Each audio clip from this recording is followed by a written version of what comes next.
திண்டிவனம் அருகே தேசிய நெடுஞ்சாலையில் உள்ள பூஞ்செடிகளுக்கு தண்ணீர் பிடித்துக் கொண்டிருந்த டேங்கர் லாரி மீது அரசு பேருந்து மோதிய விபத்தில் அரசு பேருந்து ஓட்டுநர் உயிரிழந்துள்ளார். இது தொடர்பான முழு விவரங்களோடு இணைகிறார் நமது செய்தியாளர் ராஜசேகர். வணக்கம் ராஜசேகர். தற்போது அந்த அரசு பேருந்தில் எவ்வளவு பேர் பயணம் மேற்கொண்டனர்? இந்த விபத்துக்கான காரணமாக என்ன சொல்லப்படுகிறது? முழு விவரங்கள். நிச்சயமாக.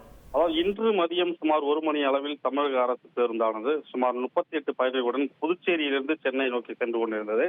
அப்போது சென்னை புதுச்சேரி தேசிய நெடுஞ்சாலை ஓமந்தூர் அருகே அந்த பஸ் ஆனது வந்து கொண்டிருந்த போது அங்க பாத்தீங்கன்னா நெடுஞ்சாலை பணியாளர்கள் அங்க இருக்கிற பூச்செடிகளுக்கு தண்ணீர் ஊற்றிக் கொண்டிருந்த டேங்கர் லாரி மீது இந்த அரசு பேருந்தானது எதிர்பாராத விதமாக மோகியது. இந்த விபத்துல பாத்தீங்கன்னா அந்த பேருந்து ஓட்டுநர் சம்பவ இடத்திலே உயிரிழந்தவர். மேலும் பேருந்தில் பயணம் செய்ய 20க்கும் மேற்பட்ட பயணிகள் காயமடைந்தனர். இது குறித்து தகவல் அறிந்த கிளிநூர் போலீசார் மற்றும் 108 ஆம்புலன்ஸ் மூலம் திண்டிவனம் மற்றும் புதுச்சேரி மருத்துவமனைக்கு சிகிச்சைக்காக அனுப்பி வைத்தனர். மேலும் நெடுஞ்சாலைத்துறையினர் மற்றும் போலீசார் ஜேசிபி உதவியுடன் அந்த பேருந்தை சாலையிலிருந்து அப்புறப்படுத்தி வராங்க.